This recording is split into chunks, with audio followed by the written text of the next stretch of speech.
In the Name of Overhead Athletics podcast, where we cover rehabilitation, biomechanics, human movement, and optimizing human performance. Welcome back to the podcast. Today, I'm joined by Peter Caliendo, Team USA coach, as well as host of Baseball Outside the Box. Peter has a huge resume when it comes to baseball, and I'm going to let him talk a little bit about that himself. But when we're talking about baseball outside the box, and we're talking with Peter Caliendo here, one of the cool things that we've seen is that Peter has a plethora of knowledge as it comes to drills, practice productivity, and we're going to make sure that we touch on that in this podcast. So welcome to the podcast, Peter.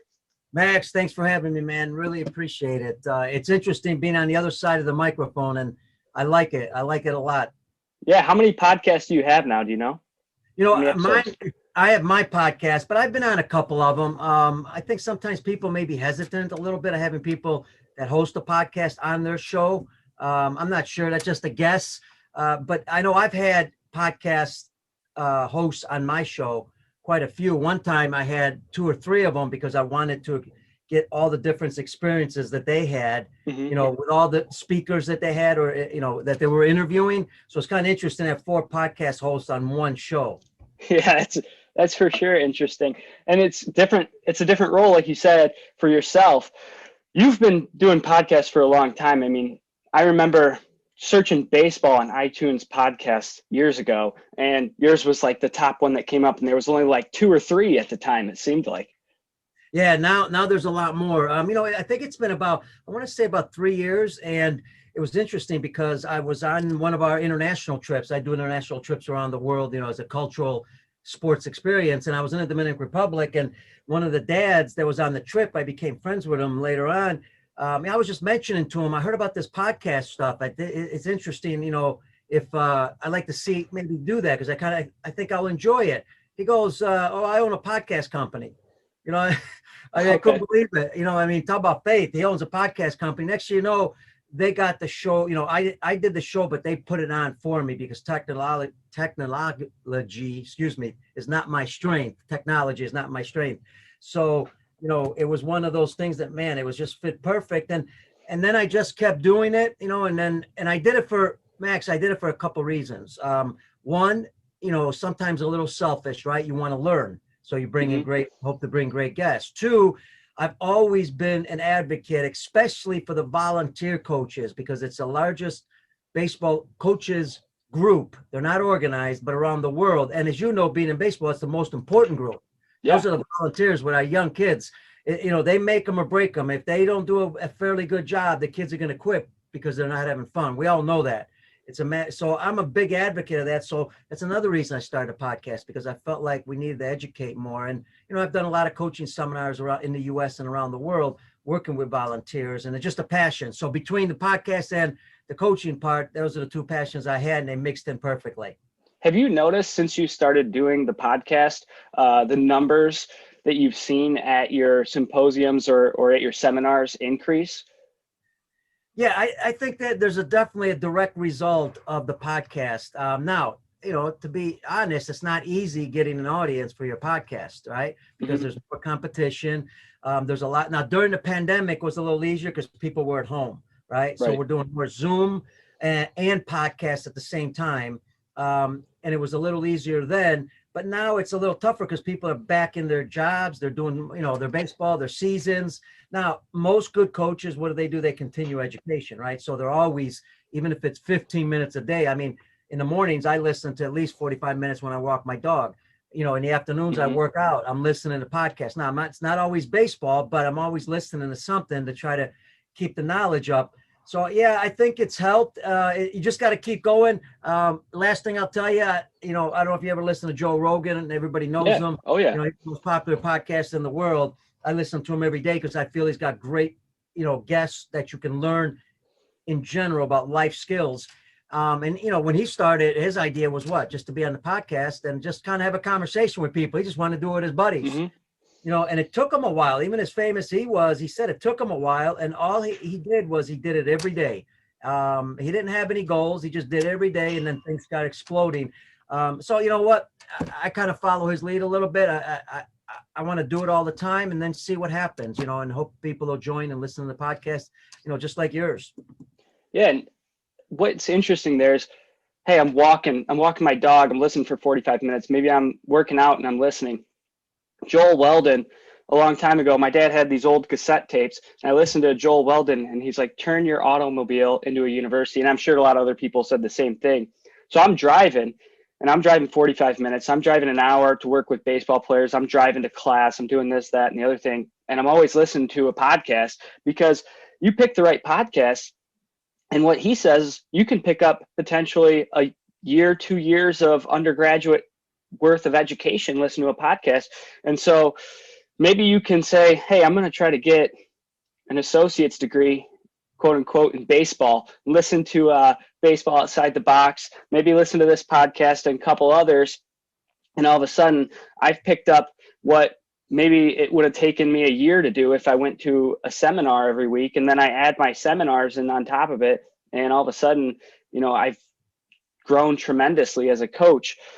Maybe you could talk about, going into coaching at a higher level. What are some of the things that you would scale back to coaches that are, say, that 13U coach, that 14U coach, that are working with maybe one other coach who played baseball, who's a parent or something like that? Yeah, and it's going to vary, Max, depending on, as depending on the age you're working with, depending on the number of kids you have.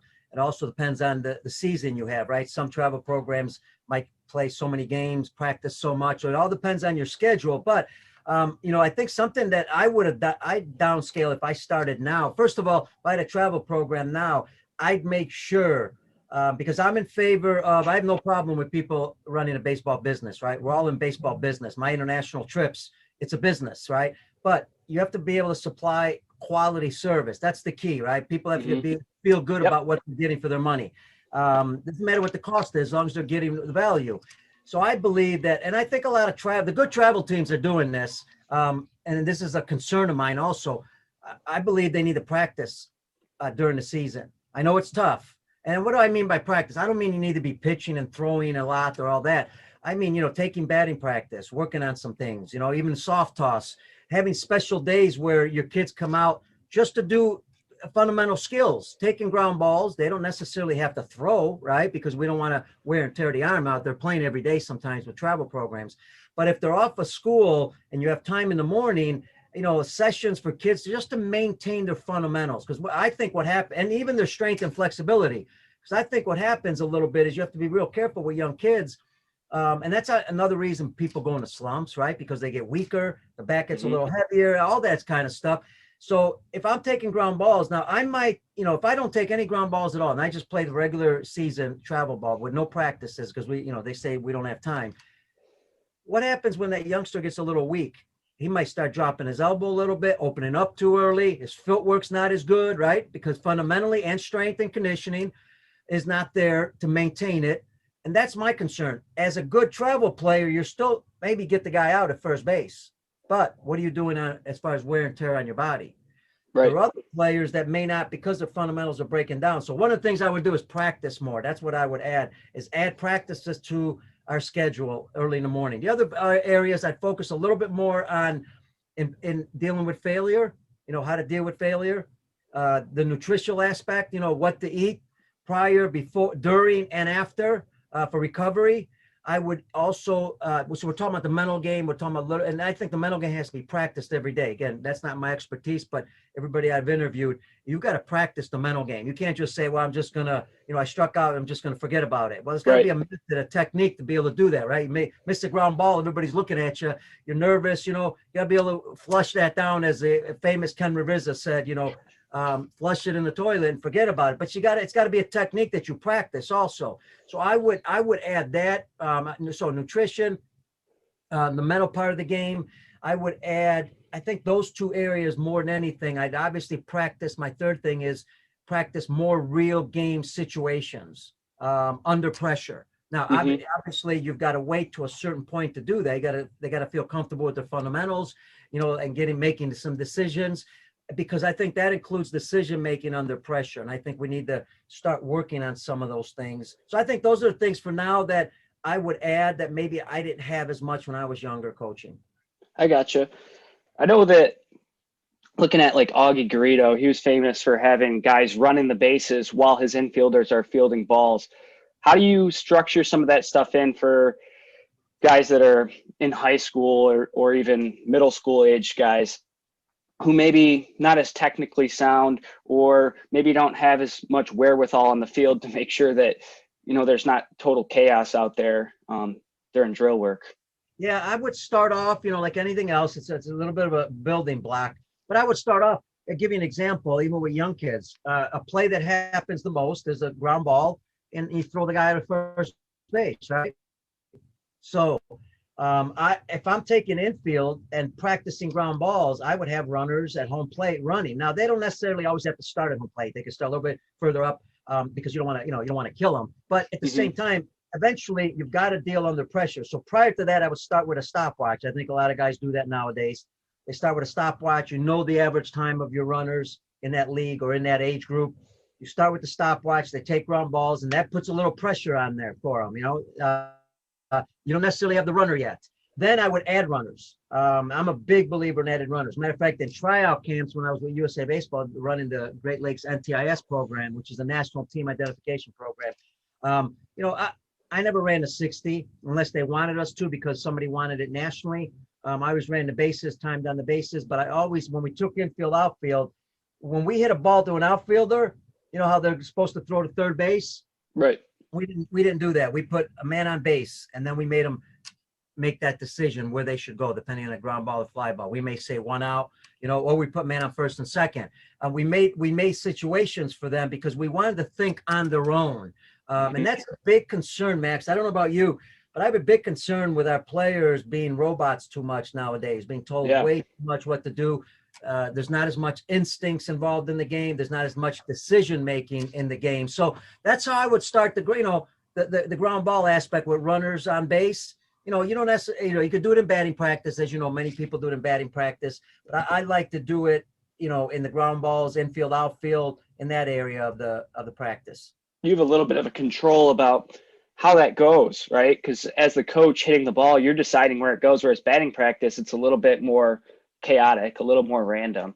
But you can say, hey, listen, I'm going to hit this to the left side of this second baseman, and that's going to make this guy over here react a little bit differently. And let's see what happens if I hit the ball here and how this base runner reacts. And let's see what decision they make, right? If they don't make the right decision, that's okay. That's a perfect time to fail. And now you might have to replay that. So that way they actually do the play. I've always been a big believer, if you make a mistake during practice, we just set it back up again. So example, if you have a man on first and you have a ball in the gap and you're doing a relay and there's a mistake, that's fine. First, see what they can do, because sometimes we tend to teach before we watch what they can do first. And I think you waste time doing that. I think you should let them do it, see what they can do, then make the correction, and now make them do it over again. So now they feel comfortable with that, why you made that decision and how it works. So how about just structuring for productivity as well? Because we know a lot of times these younger guys, they're spending time at practice where, hey, I'm just standing there shagging balls. And I can recall back to even being in college and doing the same thing, because hey, somebody's got to pick up these balls in batting practice, and they, the hitters want to get some reps on the field. And so here we are, we've already been at practice 2 hours, and now we're doing some shagging of balls. And there's probably something else better, or there's definitely something else better we could be doing at the time. How do you structure something like that to make sure that somebody's doing something, working on something at all times? Because especially at the younger levels, I mean, that's one of the things that I get all the time, working in such a niche and a specific area. And I'm working on throwing. I'm working on pitching and throwing. And I'm not really working on, this whole practice scheme, but I'm seeing it and I'm hearing about it. So how would you make sure that, hey, our pitchers are getting the work in that they need to get? Everybody's doing something. Everybody's busy at all times. Yeah, and I think this, Max. I mean, the most important thing is the pre-organization, right? the sitting down and putting on paper or computer, what your plan is going to be and how you're going to keep everybody busy, with giving them some breaks too, because I want kids to be active constantly, but they've got to have a little bit of a break once in a while. So that way, they can catch up a little bit, because if you get too tired and you got them running too much, because I've done that where I read everybody going, everybody's moving, Right. constantly doing everything, and then you see they'll go get a little tired. Now their fundamentals break down a little bit.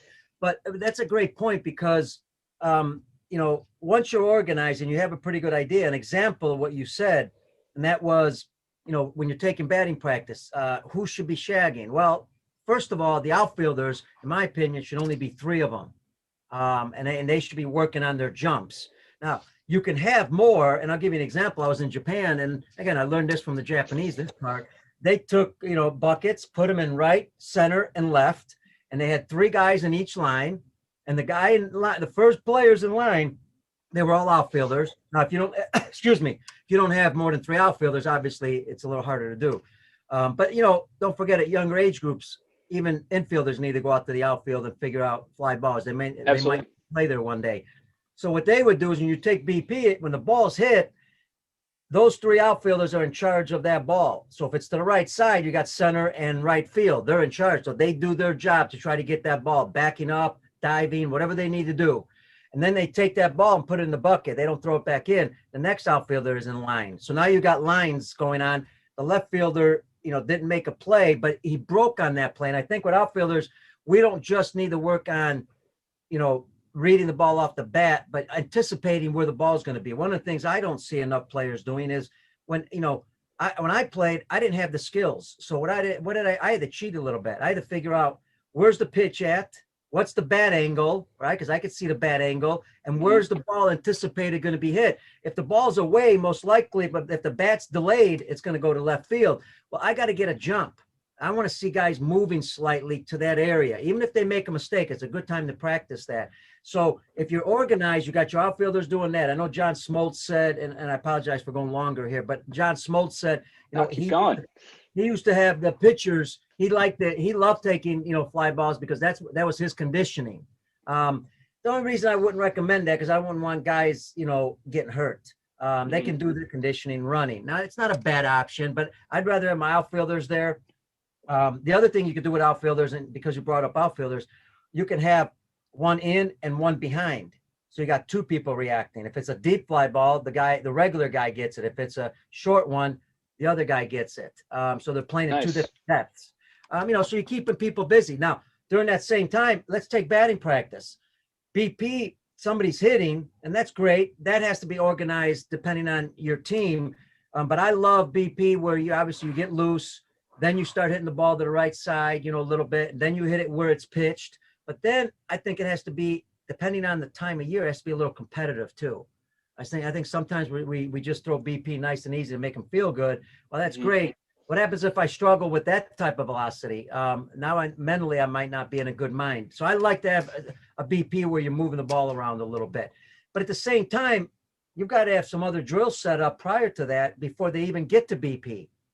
So you might have one player hitting off a tee. You may have another player doing soft toss, front toss with wiffle balls on the side, and then working into the cage. And that depends on, again, what you're trying to work on. So I think if you're organized, you can keep the guys busy. There's no doubt about it. And I've given seminars and with volunteer coaches said, even if you're by yourself, if you're creative and you think of what you need to do in the practice, you can keep your kids busy the majority of the time, even alone. And here's another reason why. We got to give kids more responsibility when we're running practices. Okay, I ran practice for Japanese players. If I told a Japanese player, we're turning double plays up the middle, and you're going to stand here and you're going to roll a ground ball to the shortstop or second baseman, and then you're going to rotate as you do the double plays. You're not making a throw to first. That's the responsibility of the players to do that. I think the younger they are, the earlier we can begin to give them some responsibility, because that feels good to have responsibility instead of just, telling them, you organizing everything or doing everything. An example, and again, sorry, but an example would be who should be hitting ground balls if you have infield practice, right?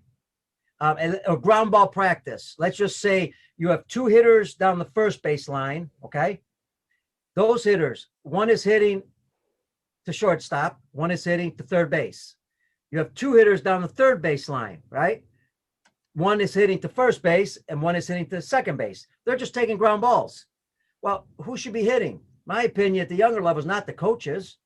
It should be the players. And coaches might say, well, but that's dangerous. Yeah, but you don't start off by just hitting, hard ground balls or real balls. You take wiffle, you take Incrediballs, something softer, because who's getting the workout? When I toss a ball up to hit it, that's timing, that's balance, that's vision. That's the whole swing you're talking about. If you throw it up high by accident, you're throwing yourself a changeup. If you're throwing it low, you're throwing yourself a fastball. So now I've got guys that are hitting the ground balls, and as a coach, what do? I'm walking around. I'm checking the guys. You're coaching. You're coaching. You're coaching. Yeah, you could pull a player to the side to talk to him while the thing is still going on and players are getting ground balls. The other thing you can do in that situation is add a fielder, a person catching the ball for the hitter, right? So now you got a player catching the ball for the hitter. What do they normally do? Just catch the ball. No, you're always doing something. Maybe you're working on catching the throw, putting the tag down. Maybe you're working as a first baseman, catching and tagging, pretending like you're tagging a base. Whatever. Maybe you're working on double plays. Yeah, double plays or the relay. You're not throwing the ball and you just hand the ball to the hitter, right? Now you're getting a lot more work that way. So that's kind of an example of how I think you can keep people busy, because I think you need to give them more responsibilities. Yeah, I like that. Even, obviously you're talking about wiffle balls. Hey, let's get some bunting in over there. That's one of the skills that a lot of these guys get to, upper levels of high school, college, and even professional baseball. And bunting is like the lost art for a lot of these guys. Agree with you. And I think we're making a big mistake as young coaches, and I say young coaches, I'm talking about coaches at younger levels.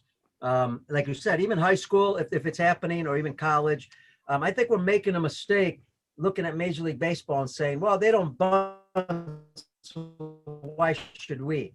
Not everybody's going to play Major League Baseball. We know that. It's a small percentage. Not many going to play professional baseball.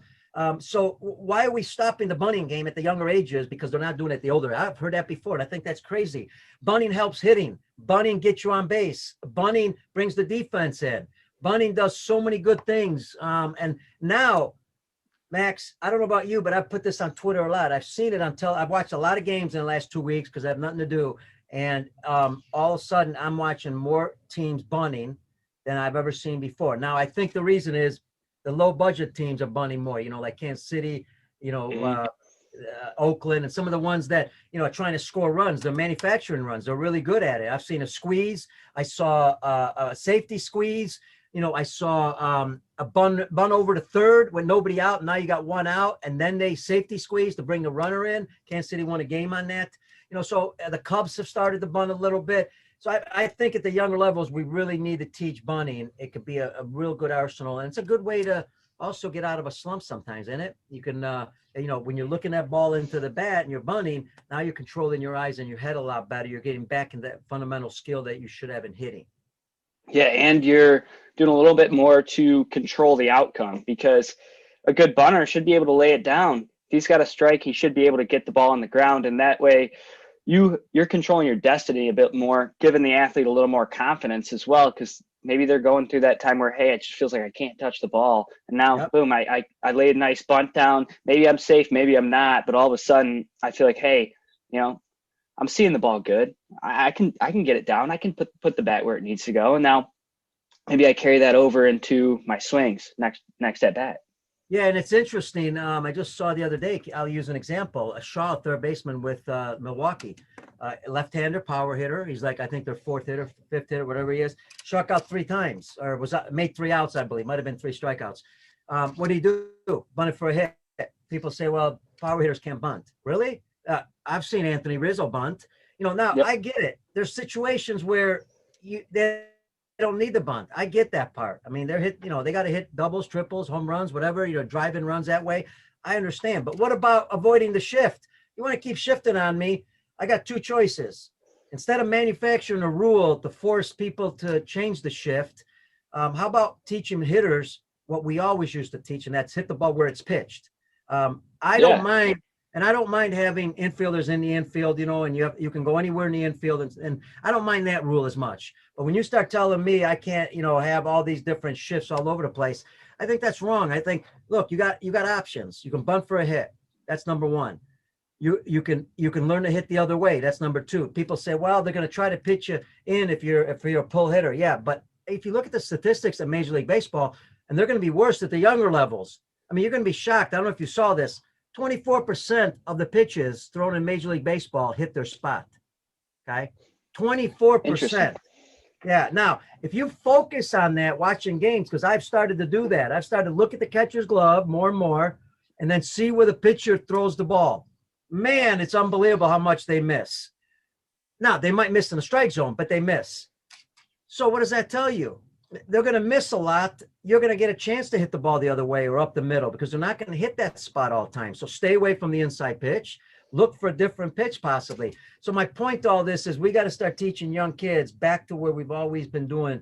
And I think it's a solid fundamental way in batting practice. That is, wherever the ball's pitched, hit it hard, but hit it wherever it's pitched. I don't care if you come out of your shoes, but hit it hard, hit it where it's pitched. Don't try to pull an outside pitch if you can, if you can avoid, and don't try to hit an inside pitch the other way if you can avoid that too. So I think that's the answer. I guess hopefully I answered your question. That's what absolutely. It's become something interesting where, I don't know, these guys that are these pull hitters all the time, it's like in their mind, potentially it's like, I'm a pull hitter. I got to pull the ball. I'd love to see somebody just put a little push bunt the opposite way and just maybe do it once or twice. And then all of a sudden, now these guys aren't going to give me that shift anymore. And now I've got, as someone who's more naturally a pull hitter, I probably have a greater opportunity to get a base hit because they're not in that shift anymore. And you don't see it as much at the younger levels and stuff like that. But you're starting to see it in college baseball even more too, with the quality of scouting reports these guys are getting. Yeah, I do think you've seen it more at college baseball. I think we need to get to the younger levels and educate more coaches in this aspect of it. And I believe that, if you start to practice more, I think that's a failure that we're having. That could be a whole podcast and a discussion. One of the failures, because you got to recognize, people say, well, you might be negative saying this. Well, no, you're being constructively criticized because, what we need to do in the U.S. is we need to get back to practicing more at the younger levels, especially. I think one mistake we make, and the Canadians are great at this and other countries are great at this. The younger you are, the more practices you need, the less games you need. So an example would be, if you're an 8-year-old, you might need 80% practice, 20% games. Now you can mix and match and have fun with those games within the practice. That's fine. That's part of practice organization, right? Creating game situations. Then that pyramid shifts. The older you get, you're going to play a little bit more games. So when you get to 15, 16, you might be playing more games. But I think we need to remember they need to practice more. And if we had that, now you're going to be doing more bunting, whether it's bunting for a hit, sacrifice, whatever it may be. And it's going to help you in the game. But I remember Coach Gordy Gillespie, God bless him, one of the greatest in the world. He always said, don't have a kid do something in a game that he's never done in practice, and bunting would be one of them. If you watch baseball here last couple of days, 2 guys got hit in the helmet. One was trying to bunt, ball came up and in, hit him in the helmet. Thank God it didn't hit him in the face. So you got to practice bunting and knowing how to get out of the way too if the ball comes at you a little bit. Yeah, it's not, and we're talking about bunting, but it's everything. In fact, and the statement goes the opposite way. Don't have them do something in a game that they haven't done in practice. Don't have them do things in practice that they're not going to do in the game. If it's not something that's a quality skill that these athletes need to be, you don't have to spend 5 hours doing a pickle drill where, you're making 7-8 throws. Let's try to get the guy out in 1 throw or 2 throws. So it's always interesting. And coming from a perspective where I'm so focused on the rehabilitation, the biomechanics aspects, it's interesting talking about, these sorts of things, because a lot of times better practice management and having your outfielders, hey, you're going to get 200 fly balls today, or you're going to get 50 fly balls today, instead of the 10 fly balls where you had to catch it, throw it to this guy, throw it to that guy. And all of a sudden, maybe I'm not taxing the arm as much because I don't have to make a throw into this cutoff guy who's half the time not really focusing on his transitions and doing things the way he needs to be doing it, and just being lackadaisical, and I can just drop the ball in the bucket. But we can carry that even farther, and we talk about too much games, and we always talk about, overuse and too much throwing, and a lot of these younger guys aren't doing anything in terms of development, and they're playing a ton of games, and then there's all these showcases, and we've talked a lot about that. How can we better turn some of these game days where, hey, we're in this league, we're playing this many games because this is the opportunity that we have in our area. How can we get better on those game days where we know that, hey, we have 14 guys on this team, or if we're older, maybe we have 18, 20 guys on this team. How can we take those game days and make sure that guys that are maybe not on the field the entire time are improving? Yeah, and that's a good point, because there are guys that are sitting the bench a little bit too long. And again, let's look at this as a long-term development when it comes to developing players, because what's our goal as coaches, especially at the younger levels? That's to keep them interested in the game, motivated, getting better, succeeding individually, right? Because they have to succeed individually, meaning, if I'm striking out, if I'm just hitting ground balls, I'm happy. I'm starting off in a good, at least I'm hitting the ball, and I may even get on base doing that. And then that turns into a line drive. So I think that's an individual thing. So we have to make sure that, at the younger levels, we're looking at development. We don't want them to stop playing a game at 13, at 14. People use excuses. They say, well, kids are going to stop because of video games and, girls or boys and this and that. Not if they love the game and they're having fun. Right. I don't know of anybody that's going to stop playing a game they love. They're doing it all the way to the major leagues. So if they really love it, and that's what the long-term development program is, thinking long-term. So if you're to talk about what you said, with young kids, if we're getting them in the game, we're not looking at the end result of that final game, what it's going to be like. We need to put players in certain situations. Now, there's ways to do that. When I was at Make Your Own Baseball School, we used to have teams come in and play us, and kids would just be there for 2 weeks. We didn't even know the kids. But as we got to know them a little bit, if we're throwing a pitcher that's throwing really hard, then I know where to put certain defensive guys, so not to overwhelm them with too many plays. At least they get in the game and they feel part of the game to start with, right? And that could change, and you can maneuver that later on and give them more experience by putting them in positions where they're going to get a little bit more ground balls. But you got to start somewhere, and you got to rotate these guys. That's why I love Joe Madden. Joe Madden, when the Cubs won the World Series, what'd you see? I saw 9 players that can play several different positions. Yep. Okay, now, why can't our young kids play different positions? 1, we don't allow them to. 2, we don't train them on the fundamentals. If you can catch, field, and throw, what positions can you not play? Possibly catcher, because you need more time and, the fear factor behind the catching. Maybe pitching, but I'm not convinced of that, because I think if you throw well, you can at least throw strikes. Mm-hmm. And if you throw 1 inning, it's a good start. Right now, I feel good that I threw that 1 inning. You don't have to pitch more than 1 inning. Pitch them an inning. Pitch them one batter. Give them experience. 2 batters, whatever it may be. But if I could throw, field, and catch, I could play the outfield. I could play the infield. I just have to make some minor adjustments, what I'm going to do fundamentally to get guys out at first base. But so I think it's up to us early on to create those situations for them. And now it bounces back to practice, Max. These guys need to be under more practice situations in like real games. Because if you put them in real game situations in practice, I don't know any better way than for them to feel comfortable when they get into a game. It's not 100% foolproof, right? Just because they do it well under pressure in practice, because it's not the same pressure, but it's better than nothing. And once they get into a game, they're going to feel a little bit more comfortable. So I think we need to do that. Another example would be, look at your warm up. Most pitchers at the younger levels, when they warm up, you watch a ball game. You ever see a hitter with a pitcher and catcher warming up? Most of the time, it's just a pitcher and a catcher. Yeah, it's just a pitcher and the catcher. But, I asked this question 15 years ago. I said, why are we putting hitters there? We got to prepare them for the real situation. Just because you did it last week in practice, then it's not going to mean it's going to transfer. We got to prepare them right now. So there's an example right there, how to prepare a pitcher to go in and throw against a real live hitter, even though he's used to doing it. Put a hitter up there, put a righty, put a lefty. So I think there's ways to do that. And again, that's another show in itself if we just did that topic.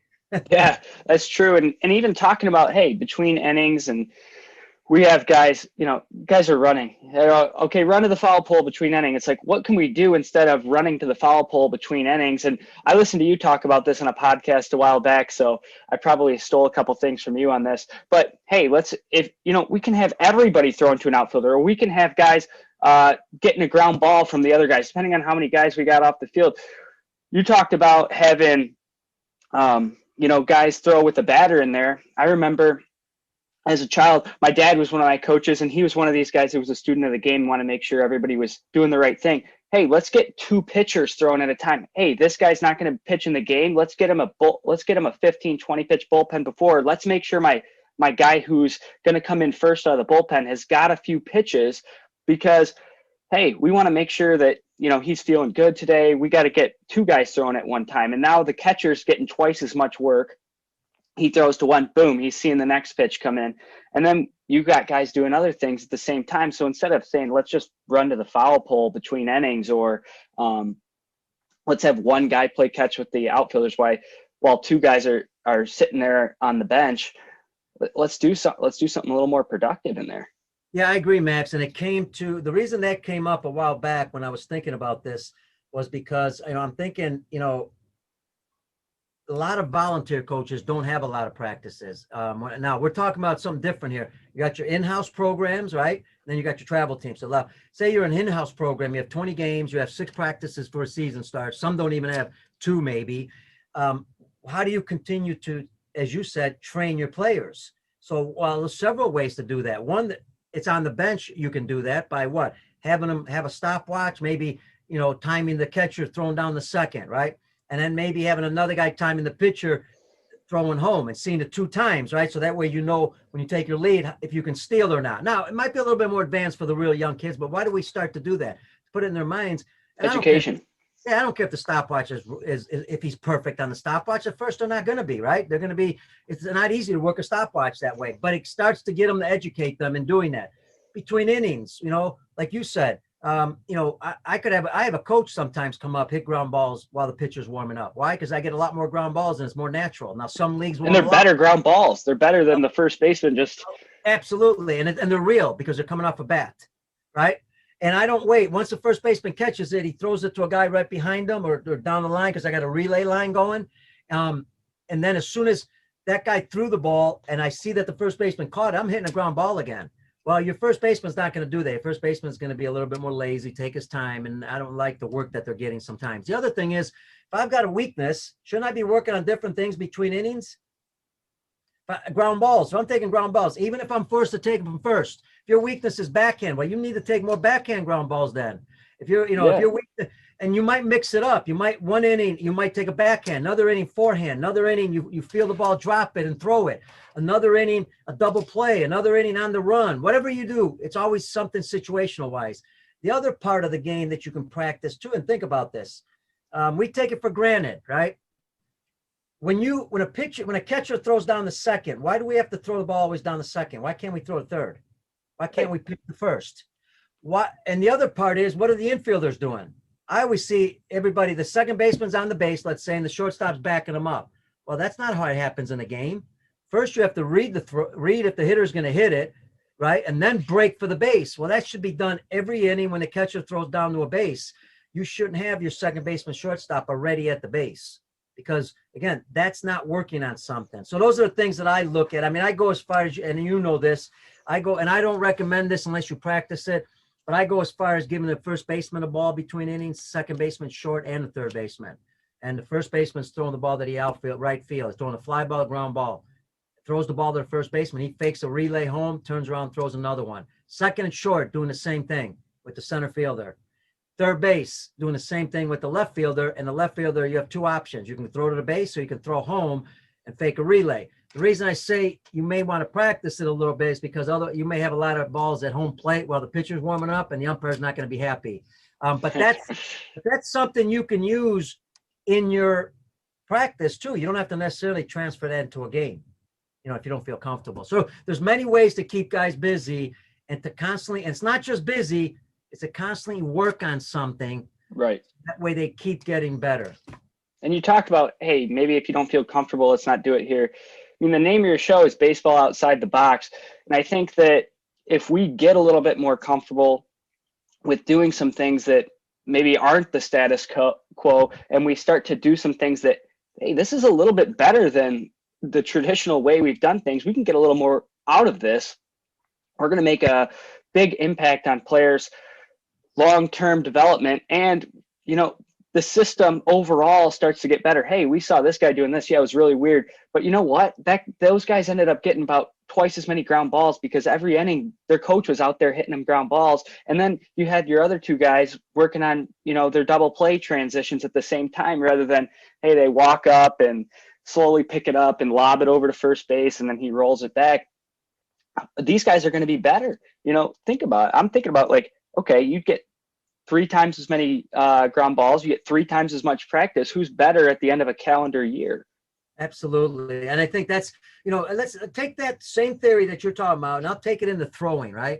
How many times do we watch, we say, okay, prior to a practice and prior to a game, we're going to loosen up, by playing catch, maybe 10 to 15 minutes, depending on, how you want to do it. And then you're going to stretch it out. Okay. And my concern is that's great, but do I have a better way to do that? And what I ask all the time, and I think I'm not really good at it. There's a lot of really good coaches out that do this really well. They always ask, why are we doing it this way? Right. That's the best way.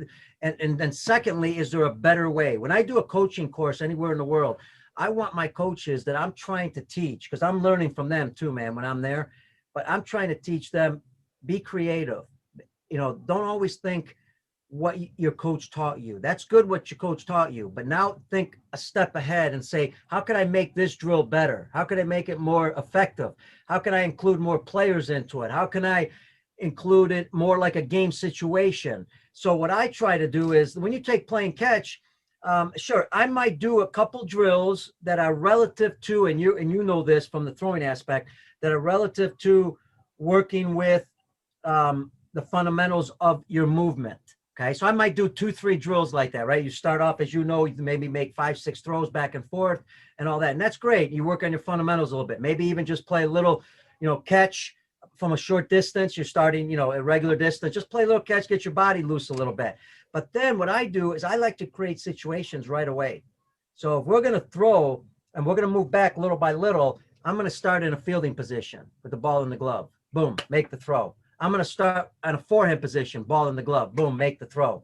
I'm going to throw the ball up in the air, catch it, make the throw. I'm going to drop the ball on the ground, pick it up the right way, whatever, you're teaching, and then make the throw. Now I'm creating as many different situations. I'm still playing catch. I'm not, because I'm throwing the ball, but I'm doing it from different positions, because where do the errors come in? They come in when a player fields a ball, because they got to go down low, right? The ball's on the ground. Now you got to come up and throw. You can't control your body. Your core area is not strong. You're not controlling your head, all those things. So now you throw the ball away. Well, we got to train that, right? What else are we doing? One of the most critical parts of throwing is the transfer of the ball to the hand. If that's not correct, I don't care how good your fundamentals are, right? If you don't have a good grip, the ball's going to go flying, especially for young kids. So if I have 10 to 15 minutes of these drills or this type of throwing, I'm transferring the ball how many times out of my glove? Wow. Plenty. Yeah.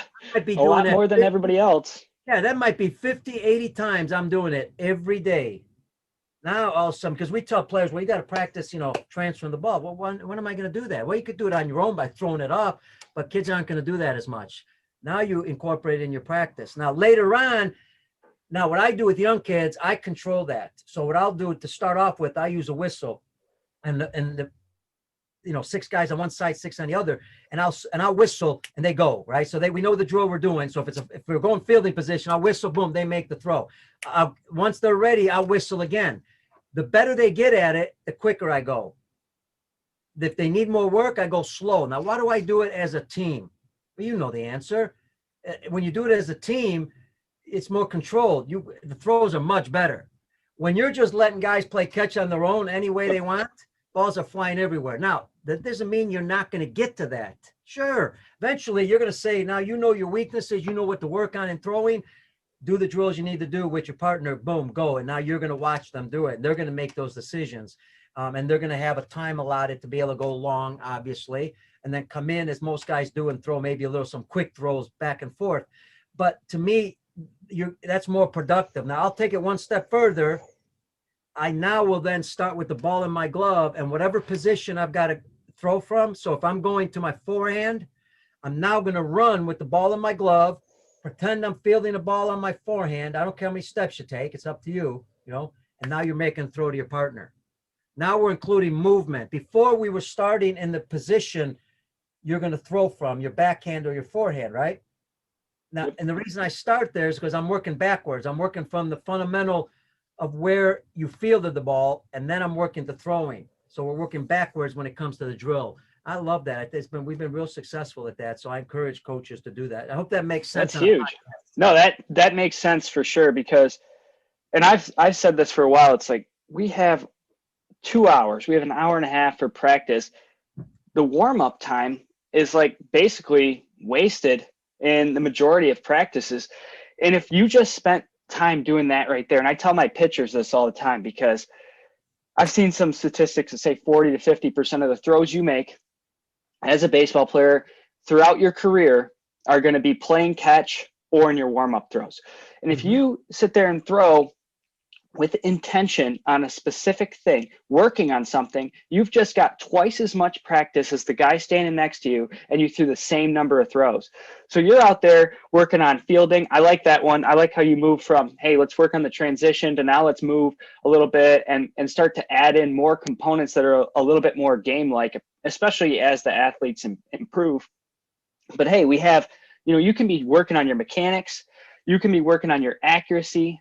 If you're a pitcher, you're working on your pitch movement, and maybe at the same time, I can also be working on the cognitive part of thinking about, okay, I'm not throwing it hard, but I got a pitcher up, or I got a hitter up there. What's my sequence of, okay, I'm going to throw this. Okay, I missed my spot. I'm throwing at his chest, but maybe I hit over here. Okay, that was a ball. Now what's going to be, all right, now I'm going to come back with one right here. And I'm thinking about my sequencing of how I'm going to pitch as well. So it's not just something that these guys can go and say, well, yeah, that's great for my fielders, but what about my pitchers at the higher level? This is something, and I'm kind of the belief that everything you're saying right there is something that the pitchers should be doing as well, because we know that one of the worst plays, especially in the MLB, college baseball, with the worst fielding percentages, are pitchers throwing it over to first base, and there may be a lot of reasons for that, but let's train it.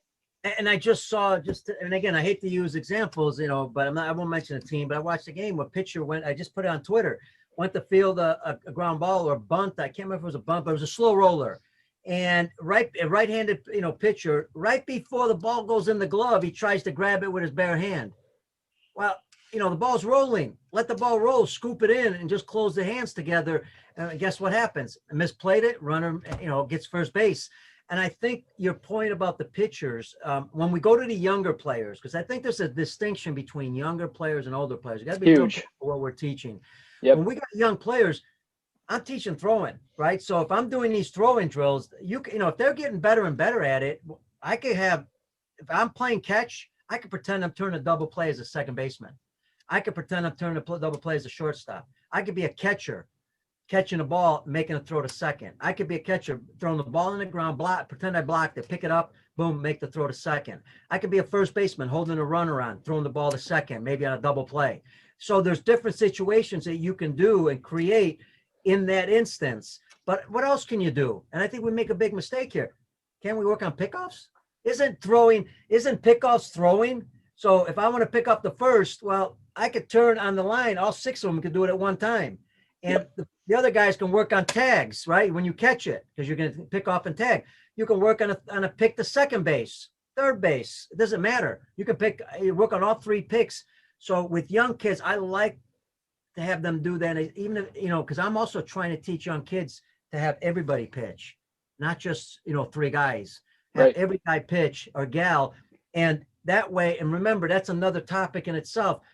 How, as I said earlier, with young kids, you can get them in an inning and get them out of there. Let them just pitch an inning, feel comfortable about themselves, Now they feel part of the team. Hey, I pitched an inning. That's fantastic. Bring them in another time. You could also pitch them against a 7, 8, 9 hitter if it's their first time ever pitching, right? You got to use your smarts. You're not going to pitch them against your 1, 2, 3 hitter. You might bring them in a 6th inning against a 7th, 8th, 9th hitter. The other one I want to bounce to, because you mentioned it, and that's warm-ups. I think we make mistakes in warm-ups also. I believe in warm-ups. We only have so much time, right? I believe warm-ups, whatever your warm-up is, and you know this better than I do from your background, whatever that warm-up is, it should include a fundamental skill. Okay. So I can go and pretend like I'm doing fielding ground balls, right? And just go, 1, 2, 3, 1, 2, 1, 2, 1, 2. And as I'm doing that, I'm also working on my flexibility, right? Because I'm going down to the ground. I could be working on backhands, going forward and shuffling as I'm going. I could be shuffling, right? My feet and pretend and make a throw with no ball as I'm warming up. Because I'm getting my body warmed up so I shuffle and throw, and I'm doing this during my warm-up. I could be swinging, take a step, swing, take another step, swing, and keep going. So I try to incorporate, or I could be doing rundowns. That's a warm-up, right? Now I got a ball in my hand. I'm learning how to throw the ball, catch the ball, and now I'm doing my warm-ups. So if I'm going to do warm-ups, I try to incorporate them. I hope it makes sense with fundamental skills as best I can. Task-specific warm-up. A lot of people make the mistake, in my estimation, that hey, I have to do this warm up and then I can work on my skill. Well, let's train the skill. I mean, I don't have to train it at 100%, but let's train it in the warm up. I know Lee Taft, I'm not sure if you're familiar with Lee Taft, but he's a speed coach. Yep. He's got some great stuff that he does with his basketball players that I've seen some videos on where they're doing ball handling while they're doing their dynamic warm up. Let's try to implement some of that stuff, just like you're saying here with our baseball players. You brought up a great point there. Now here we have, I think the best coaches have worked with really young kids. I think, and I encourage young coaches, if you haven't worked with 5, 6, 7, and 8-year-olds, because that's where I was. It's a different ball game. It is, and you become a better teacher because it makes you think how you have to break things down for them, how you keep them busy, how to make it fun, right? So if you can accomplish that, the other players are much easier, a lot more easier than So now, if I got young kids, and I learned this from a good friend of mine in Canada, Chris Johnson, give him a lot of credit here. We take baseballs and maybe it's a wiffle ball, maybe it's a bean bag, for young kids. If they're going to warm up, we're going to have them run around throwing a bean bag up in the air and catching it, right? Now I'm working on catching skills with my hands and I'm working on my warm up. You're keeping them busy. They love it because they love to run around. Now I might have them run backwards. Maybe I'll have them shuffle. Doesn't matter where in the field. They're just moving around and they're throwing the balls up. Maybe I'll partner up. We'll go in circles and throw the bean bag back and forth, right? As you're circling. Then you circle the other way, throw the beanbag back and forth. Now you might run that way and together you're throwing the beanbag back and forth as you're running. Maybe you're running backwards with your partner. There's so many creative things you can do with a 5 to 10 minute warm up that includes, and people say, well, I got to teach them how to catch, they know how to catch. Well, because they don't know how to use their hands. And then a coach wants to throw the ball up to them. No. The kid needs to throw the ball up themselves to figure out where the safety is for them first, where they're good at. And then once they get real good at doing it 3-4 times, what's my question? My question is, Joe or Max, is that an easy toss for you? Well, yeah, I just caught it 4 times. If it's too easy, what are you going to do? I asked them the question. If it's too easy, what are you going to do? Because we know if it's easy, it's what? Boring. Right. So the kid's going to answer, I'll throw it higher. Well, go ahead, throw it higher. Even if you drop it, you'll know. You'll start to learn. Now they throw it higher on their own. And now you got 12 kids. Remember that coach we said, I'm on myself? Doesn't matter. I got 12 kids with bean bags or wiffle balls or real balls, whatever. No glove to start off. Later on with a glove, they're throwing balls up on their own. You can do that all day. Kids will run all day. That's awesome. I've had kids run and they don't even stop. I've had whistle, come on back.